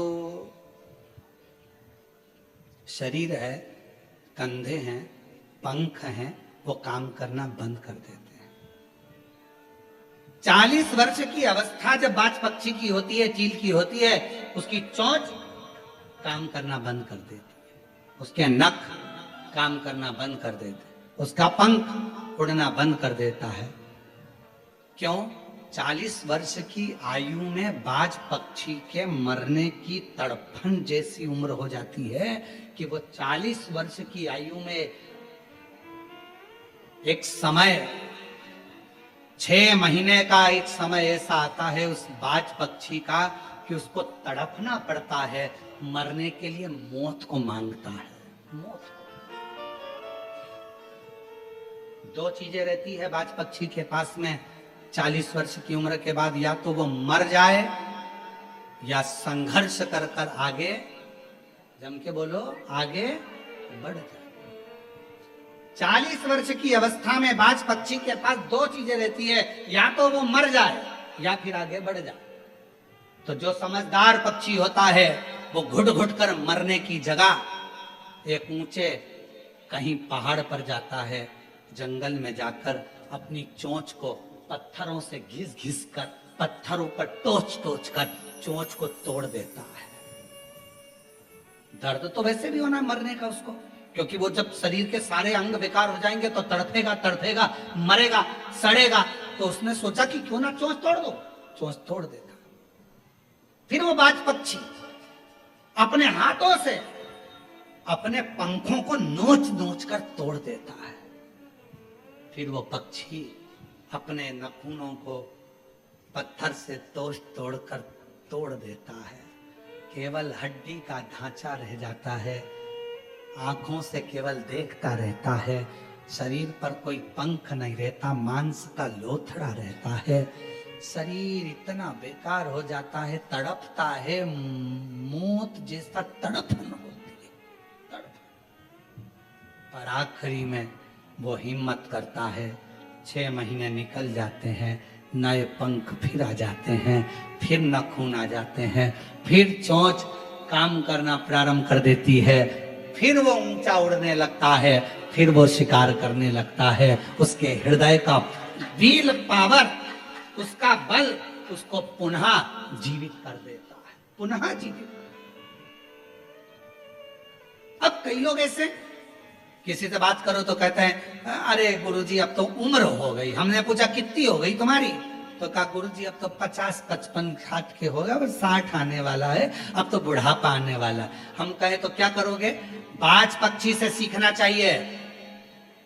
40 50 60 60 कितना मर रहा है, तड़प रहा है, तो भी मौत के करीब जाने पर भी हिम्मत नहीं हार रहा है। कई लोग कहते हैं अरे गुरुजी बहुत परेशान हो गए संसार से, अब तो मर जाएं तो अच्छा। हम क्या मरना ही हर चीज का हल है? बच्चे कहते हैं पढ़ाई में, एक बच्चे ने पत्र लिखा ना, एक बच्चे ने लिखा, एक बहन ने भी पत्र लिखा, मेरा पति विशन साहू, जिला कोरबा, पता पुलिस लाइन, रिजदी छत्तीसगढ़। गुरु जी हमारा शादी को 14 साल हो गया था, 14 साल बाद भी संतान नहीं हुई। तब आखिरी में हिम्मत हार कर कई बार मैंने गलत कर्म करने का भी सोच लिया। औलाद नहीं, इतनी सी बात। डॉक्टरों ने कहा था कि मैं मां नहीं बन सकती, संतान का सुख नहीं है। तब आपका एक प्रोग्राम 2022 में चल रहा था टीवी पर, वो हमने सुन लिया और सुनकर पशुपति व्रत करने का मन में विचार आ गया। टीवी पर हमने सर्च करा कि पशुपति व्रत कैसे होता है, वो हमने यूट्यूब पर सर्च करा और पशुपतिनाथ का व्रत करना प्रारंभ करा। तो भी जब संतान का सुख नहीं आया, किसी ने कहा कि अब क्या करोगी, सफेद आंकड़े की जड़ का प्रयोग करा, दूसरी बार करा, दूसरी बार पशुपति व्रत फिर करा। बाबा का मैं क्या गुणगान करूं गुरुदेव, डॉक्टर तो बोले थे कि मैं मां नहीं बनूंगी, हिम्मत हार दी थी हमने। आखिरी में शिव जी की कृपा हो गई। 15/4/2024 को बाबा की कृपा से डॉक्टर तो एक का भी कह रहे थे कि एक भी औलाद नहीं होगी, मेरे शंकर भगवान ने मुझे जुड़मा 2 बेटे दे दिए। बाबा की कृपा इसी 15/4/2024 को मेरे यहाँ पर बाबा की कृपा से दोपहर 3:15 संध्या रात्रि के समय 3:15 पर मुझे बाबा ने 2 बेटे दिए।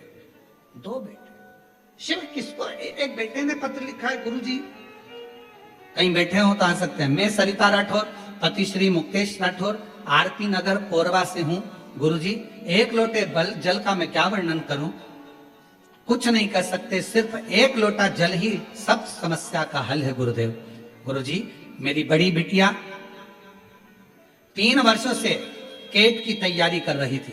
पहले 2 बार उसको अच्छा कॉलेज नहीं मिला, फिर उसने तैयारी करी, फिर कॉलेज नहीं मिला। आखिरी में धीरे धीरे उसका आत्मविश्वास कम हो रहा था।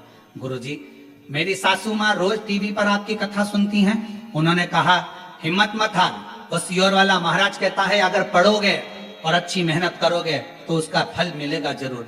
हम हमारी पोती को लेकर सीहोर गए, रुद्राक्ष लाए, कंकर शंकर पूजा। शिव शिव है, शंकर शंकर, ये कैसे हो सकता है? कई बार सोचने में आ जाता है, कई बार विचारणीय हो जाता है कि एकदम इतने ऊंचे पद पर पहुंच जाना, इतने ऊंचे पद पर बैठे, सोचा ही नहीं था।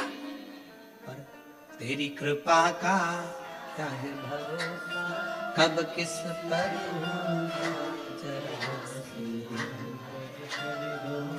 जरा कब देगा, कैसे देगा। मेरे ओ घरदानी, मेरे शंकर भगवान, मेरे त्रिकालदर्शी, मेरे कैलाशी, मेरे भगवान, नित्य कृपा करने वाले सामने भगवान शंकर हैं। शीश कटने का बारी है, त्रिशूल उठा लिया, मेरे मार्ग से हट जा, मेरे मार्ग से हटो, हटते नहीं। आखिरी में मेरे शंकर भगवान ने त्रिशूल उठाकर शीश काट दिया। विनायक का शीश कटा, वो शीश मां जगत जननी की गोद में जाकर गिरा। मां क्रोध में लाल हो गई। मेरे पुत्र को, मैंने इसको पुत्र वश, भले पुतला था, उसमें प्राण तो मैंने दिए हैं, ये तो मेरी संतान है। यहां सिद्ध करा गया है, जब हम 23 जुलाई को पार्थिव शिवलिंग का पूजन करेंगे, आप और हम, पूरा भारत, पूरा देश, पूरा विश्व पार्थिव शिवलिंग के पूजन शाम को 7 बजे मिट्टी का शिवलिंग बनाकर जब हम अपने घर में करेंगे, दुनिया की दृष्टि में यह रहेगा कि यह पार्थिव शिवलिंग है, मिट्टी का शिवलिंग है। पर शिव महापुराण की कथा कहती है, जब भगवान का आवाहन कर कर, ध्यान कर कर, पंचाक्षर मंत्र नमः शिवाय कहकर, षडाक्षर मंत्र ओम नमः शिवाय कहकर, श्री शिवाय नमस्तुभ्यम कहकर जब हम पार्थिव लिंग का निर्माण करते हैं, तो केवल वो पार्थिव लिंग नहीं रह जाता, वो सहस्त्रेश्वर शिवलिंग हो जाता है। शंकर भगवान स्वयं उसमें आकर विराजमान हो जाते हैं, स्वयं शिव बैठ।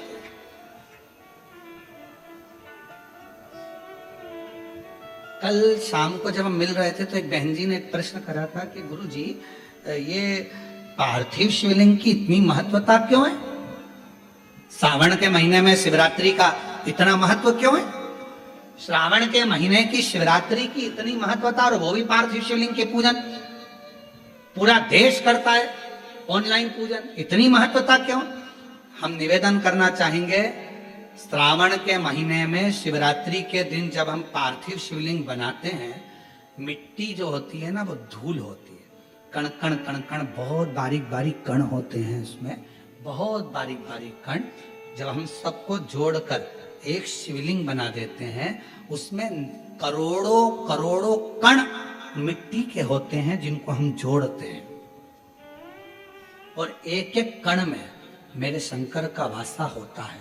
जब हम करोड़ों कण को एक साथ जोड़कर सावन की शिवरात्रि के दिन पूजन करते हैं, तो केवल एक शिवलिंग की पूजन नहीं मानी जाती, करोड़ों शिवालयों की पूजन एक साथ हो जाती है। करोड़ों शिवलिंग की पूजन, ना जाने कितने असंख्य शिवलिंग ऐसे होते हैं। पूरी पृथ्वी भगवान शंकर के शिवलिंगों से भरी पड़ी है, भगवान शंकर के शिवालय से भरी पड़ी है। पृथ्वी को कहीं से भी खोज कर देखोगे, उसमें कोई मूर्ति मिले ना मिले, पर मेरे शंकर भगवान का कंकर, मेरा शंकर उसमें से जरूर प्रकट होगा, क्योंकि पूरा ब्रह्मांड शिव का था, शंकर का। ये बाकी के सारी मूर्तियां तो बाद में बनी है, पहले तो केवल एक ही था, देव अधिदेव महादेव। पहले तो एक ही थे, फिर धीरे धीरे जब त्रेता आया, फिर द्वापर आया, ये सारी मूर्तियों का निर्माण फिर बाद में धीरे धीरे होता, पर प्रथम में तो मेरा शंकर केवल एक भगवान शंकर का शिवलिंग ही पूरी दुनिया में था। शंकर भगवान का शिवलिंग ही पूजा जाता था, इसके सिवाय भगवान शंकर के शिवलिंग की ही आराधना होती थी। शंकर भगवान का, क्योंकि पूरे ब्रह्मांड में कहीं पर भी खोद लो शिवालय मिलेगा ही, शंकर मिलेगा ही। कुबेरेश्वर धाम की इतनी महत्वता क्यों है? क्यों वहां पर कंकर शंकर की पूजन होती है? क्यों लोग दूर से भी अगर शंकर भगवान का याद कर लेते हैं, कंकर शंकर की भूमि का स्मरण कर लेते हैं, तो उसे फल मिल जाता है? आखिर कुबेरेश्वर बाबा की भूमि की इतनी महत्वता कंकर शंकर की, क्योंकि वहां एक वो बड़ा जो शिवलिंग आपको दिखता है ना, बहुत बड़ा शिवलिंग नहीं नजर आता, एक बहुत बड़ा शिवलिंग बना हुआ नजर आता है, उसी के नीचे बाबा का एक छोटा शिवलिंग पूर्व का जो प्राचीन है, अब तो अंदर जाने नहीं देते जगह, क्योंकि छोटा सा मंदिर था, कहां तक उसको समान प्राचीन था, उसी वही कंकर शंकर की, उसी के। और वहां का कंकर, जिस भूमि पर सर्प ही सर्प रहते थे, कोई उधर साइड जाता नहीं था, कंकर शंकर के रूप में वहां का एक भी कंकर यदि आपके हाथ में है, आप उसकी आराधना कर रहे हो, वो आपको फल प्रदान करता ही है। उसको कंकर शंकर की धरा कुबेरेश्वर धाम कहते हैं। 12 ज्योतिर्लिंग का मध्य बिंदु, नित्य आनंद कराने। और आज लाखों लोग प्रतिदिन कावड़ चढ़ा रहे हैं। 6 अगस्त को आप और हम भी कावड़ चढ़ाएंगे बाबा के धाम में। सबको हमारी तरफ से निमंत्रण है, पधारो। सुबह 9 बजे कावड़ चढ़ाने के लिए प्रदोष के दिन बाबा की कावड़ सीहोर से भरेंगे और कुबेरेश्वर धाम चलेंगे 11 किलोमीटर। बोल बम बोल बम बोल बम बोल के कामना कर, स्मरण कर, क्या ना देश। शिव महापुराण की कथा कहती है, भगवान शंकर का चरित्र कथा है।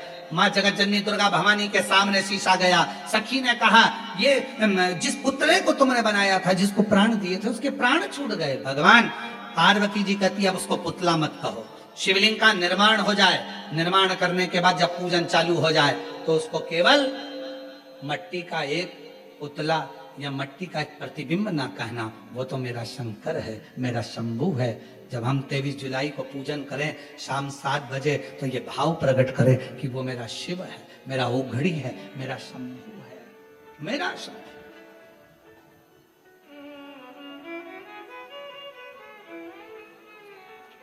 उसको पहचानो। पार्वती मैया को क्रोध आ गया और मां जगत जननी को क्रोध आया और जगत जननी माता बाहर निकल कर आई। भगवान शिव के सामने कहने लगी, जिसने इस बालक को मारा है उसको जीवित करे, नहीं तो पूरे ब्रह्मांड को मैं तोड़ दूं। पूरे हर हर महा, पूरे ब्रह्मांड को मैं तोड़ सकती हूं। भगवान शिव ने अपने गणों को बुलाया, क्योंकि जहां विश्वास पक्का होता है, मरे को भी जीवित परमात्मा को करना पड़ता है। विश्वास अगर एक पत्र है,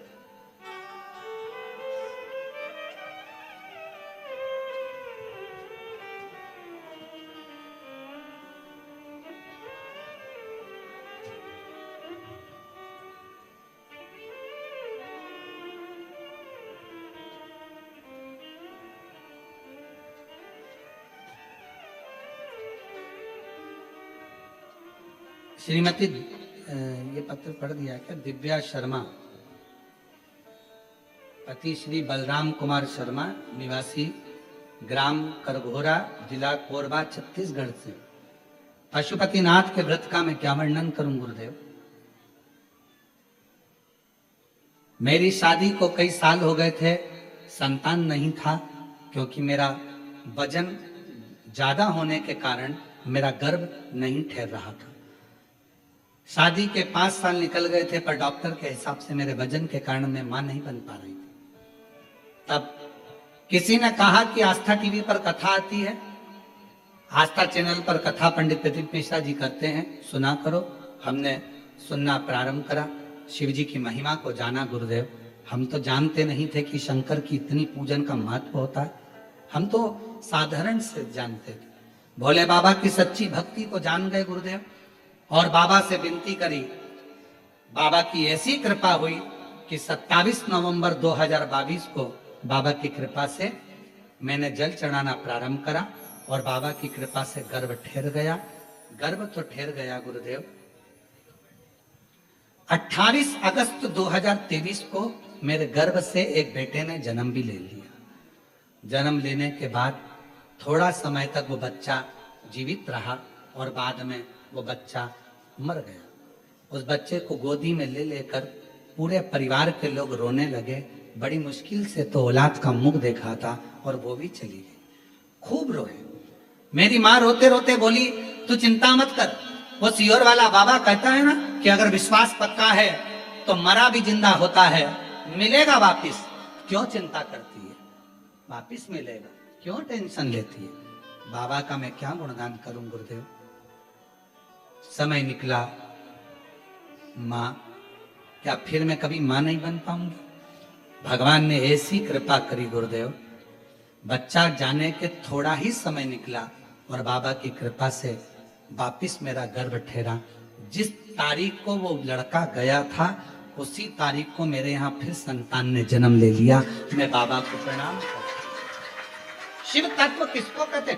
आप विचार करेंगे, आपके मन में ये भाव आएगा कि गया वो मिलेगा, थोड़ा समय, थोड़ा इंतजार, थोड़ा करना पड़ेगा। आज का जमाना तो ऐसा हो गया, लोग भगवान शंकर को पानी चढ़ाएं और जल चढ़ाते से उनके मन में आ जाता है तुरंत फल मिलना चाहिए। नहीं, थोड़ा इंतजार करो। बाल्टी अगर कुएं के अंदर गई है तो धीरे धीरे पानी लेकर आएगी, उसी तरह थोड़ा समय लगेगा, पर बाबा फल जरूर। ऐसा नहीं कि नहीं, थोड़ा समय। और मैंने तेरे ही भरोसे बाबा, तेरे ही भरोसे हवा बिच उड़ती जावांगी, बाबा डोर हत्तो छड़ी नाम कटी जावांगी। भोले मैं तेरी पतंग, शंभू मैं तेरी पतंग, हवा बिच उड़ती जावांगी, बाबा डोर हत्तो छड़ी। शंभो प्रणाम करो, प्रणाम ले बेटा।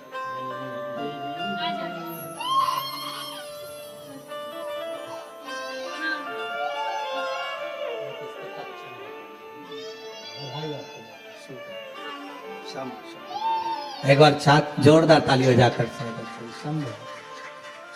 शिव शिव है, शंभु शंभु है।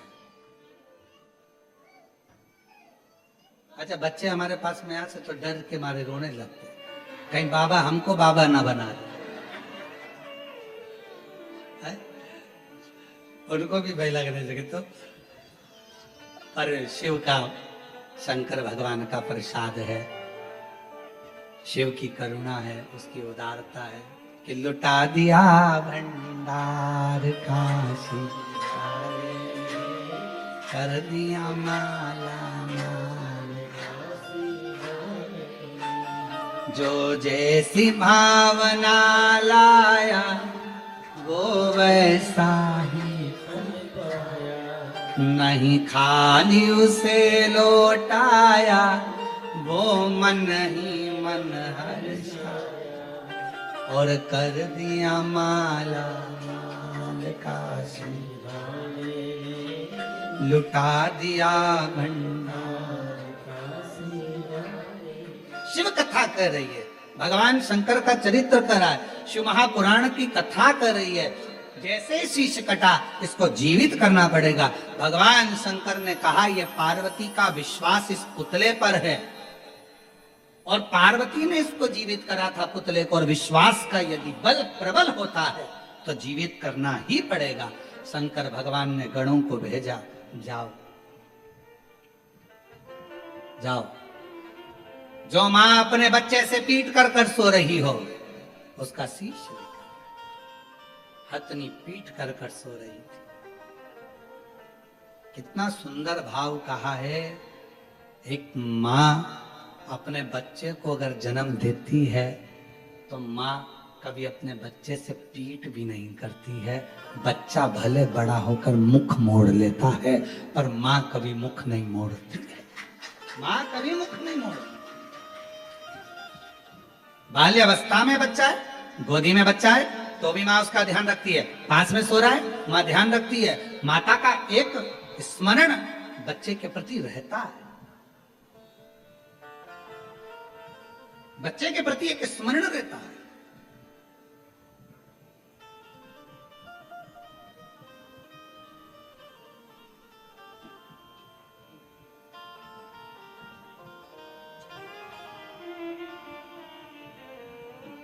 महाराज, शिव महापुराण की कथा में जैसे वर्णन आता है कि मन चंगा कठोते में गंगा, जैसे मीराबाई के गुरु संत रविदास जी हैं, और उन रविदास जी के पास मीराबाई जब एक बार गई और मीराबाई ने जाकर कहा, गुरुदेव चलो, मैं गंगा के घाट पर, तुम मेरे गुरु हो, तुम्हारा झोपड़ा बना देती हूँ, कुटिया बना देती हूँ। संत रविदास जी ने मना कर दिया, मीरा मैं गंगा के घाट क्यों जाऊं, गंगा मेरे पास आती है। कहां है गंगा? जिस बर्तन में चमड़ा धो रहे थे संत रविदास जी, उसी में हाथ जोड़कर कह दिया, गंगा मैया मुझे प्यास लगी है, जल दे दो। चमड़े के धोने वाले बर्तन में से सोने का कलश निकला, हीरे जड़ी हुई चूड़ी का हाथ निकला, गंगा जी ने पानी दिया, जल पिया। रविदास जी ने कहा, मीरा ले ये जल, तुम भी पीकर देखो, ये गंगा ने दिया है। मीरा ने चरण पकड़ लिए, गुरुदेव अगर सच्चा गुरु होना तो कठोते में भी गंगा को ला सकता है, और नहीं तो पूरी जिंदगी गंगा को ढूंढा करते हैं, पूरा जीवन ढूंढते हैं। मन की पवित्रता रखो, मन की शुद्धता रखो। अगर मन पक्का है, विश्वास पक्का है, और विश्वास की अगर दृढ़ता है, तो भगवान विनायक को भी भगवान शंकर जी जाओ लेकर आओ। गए, चकित भय सुनकर कैलाशी, करूं जीवित में अविनाशी। गणों से यूं बोले वाणी, शीघ्र ही लाओ कोई प्राणी। जिसे भी पैदा तुम पाओ, मनुष्य या पशु हो ले आओ। तुरंत बन जाए शीश गज लाए, दिया जुड़वाए। खुशी की माने सुत धन की, गजानंद असुर निकंदन की। आरती गिरजानंदन की, गजानंद असुर निकंदन की।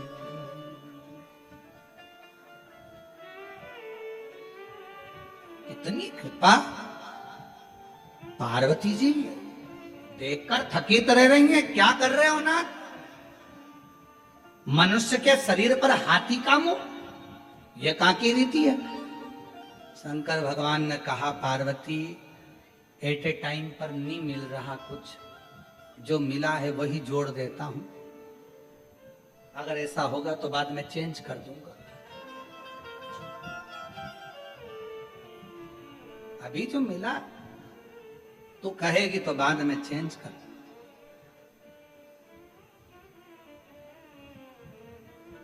दुनिया के लोग कहते हैं कि हमारे देश ने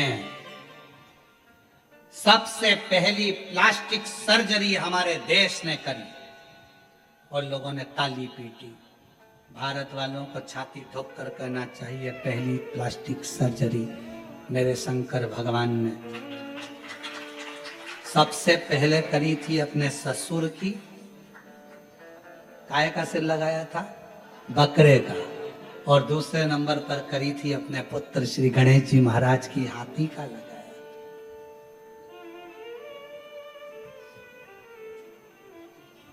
फिर किसी ने कहा उड़ने वाला विमान पहले हमने बनाया।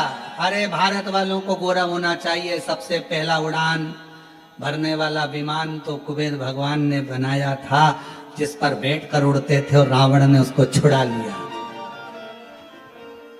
फिर कहा हमारे यहाँ की नारी ने पहली बार विदेश यात्रा करी। अरे पहली विदेश यात्रा तो मां जानकी जी ने श्रीलंका की कर ली थी।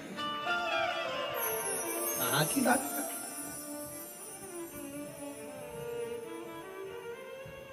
भारत माँ की गोद में जन्म लेने वाला एक एक बच्चा, भारत माता की गोद में जन्म लेने वाली एक एक बच्ची, भारत माता की गोद में जन्म लेने वाला एक एक व्यक्ति कोई साधारण नहीं है। यहाँ भारत माता की गोद में जो जन्म लेता है वो स्वयं ही आनंद में रहने वाला और विद्वत्ता की खान होता है। विद्वत्ता की खान। अमेरिका में कोई मरा उसको एक्सपायर कहते हैं, जापान में मरा एक्सपायर, डेड बॉडी, मर गया। पर भारत में अगर कहीं का बेवड़ा भी मर जाता है तो उसको स्वर्गवासी कहते हैं। स्वर्गवासी। अगर कितना मदिरा पीता था, कितना गलत काम करता था, बेकार से बेकार काम करा, तो भी उसके नाम के आगे लिखाया स्वर्गवासी। मतलब भारत की भूमि पर अगर कोई प्राणों को त्यागता है तो वो कहीं भटकता नहीं है, स्वर्ग मिल जाता है। वो कहीं इधर उधर नहीं जाता, कहीं नहीं जाता। ये भारत माता की गोद है, भारत भूमि है। जीवित करा भगवान श्री गणेश जी महाराज को। भगवान शिव ने वचन दे दिया, वर दे दिया, प्रथम गिनती में आएंगे, बुद्धि के देव कहलाएंगे, जगत में पूजे जाएंगे। 33 कोटि देवताओं ने आकर भी वर दे दिया। पार्वती जी को संतुष्टि हो गई कि मेरा पुत्र अब ठीक है। समय आया, श्री गणेश जी महाराज जब बड़े हो गए, बड़े होने के बाद कार्तिकेय जी ने तारकासुर को भी मार दिया। समय आया तो विचार करा इनका विवाह करना है। अब विवाह किसका करें, ये विचार करा गया। तो पार्वती जी से पूछा गया कि तुम्हें सदानंद कार्तिकेय जी का पहले ब्याह करना है कि गणेश जी का पहले ब्याह करना है। माँ इतनी चतुर होती है, ये देख लेती है जिसका धंधा पानी कम हो, जो दिखने में थोड़ा सा कमजोर हो, पहले इसकी शादी कर देते हैं। बाकी का जो नौकरी में लगा हुआ है, अच्छी जॉब कर रहा है, देखने का भी हैंडसम है, उसको तो लड़की कोई भी दे देगा। अब सदानंद कार्तिक और गणेश जी में पार्वती जी से पूछा गया कि इन दोनों में विवाह किसका करना है, बताओ। तो पार्वती जी ने कहा सबसे पहले मैं गणेश जी का शादी करूंगी, गणेश जी की शादी।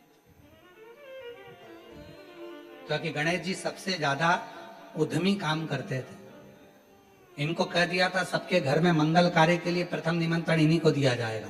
इनको जो भी शादी में बुलाता था, उनके घर के शादी के कपड़े उनके चूहे काट के आ जाते थे। तो गणेश जी का विवाह पहले करा जाए, लड़की ढूंढी जाए। देव ऋषि नारद को बुलावा भेजा भगवान शंकर जी ने। पार्वती जी ने पूछा नारद जी को क्यों बुलाया, कि लड़की ढूंढेगा। इतने में पार्वती जी बोली इसको तो खुद नहीं मिली, इनको तो खुद नहीं मिली है, ये कहां से ढूंढेंगे। पार्वती जी से शिव जी ने कहा नहीं नहीं ढूंढेंगे। नारद जी जाओ मेरे बेटे के लिए लड़की ढूंढो, शादी करना है। ढूंढने गए, प्रजापति विश्वरूप जी की सुंदर कन्या थी, बड़ी सुंदर कन्या, 2 थी। नारद जी ने कहा कन्या का विवाह करना है, हाँ। कैसा वर चाहिए, कहा मेरी लड़कियों को मीठा बड़ा खाने का शौक है, लड़का ऐसा हो जिसको मीठा प्रिय हो। नारद जी ने कहा बिल्कुल वैसा ही है। मेरी बेटी अंदर भोजन बनाए, नाक ऐसी हो कि सूंघ कर अंदर आ जाए। कहा नाक की तो पूछो ही मत, पक्की नाक वाला है, इतनी लंबी है कि कह नहीं सकते। मेरी बेटियां बहुत धीमा बोलती हैं, कान ऐसे हो कि सुन ले। नारद जी ने कहा कान सूपे के बराबर है, सुनने में भी आगे है। मेरा दामाद ऐसा हो, एक जगह पर बैठ जाए तो लगे कि कोई बैठा है। नारद जी ने कहा ऐसा ही है, ऐसा है। एक बार बैठ जाता है तो उठता ही नहीं 10 दिन तक। फिर अनंत चतुर्दशी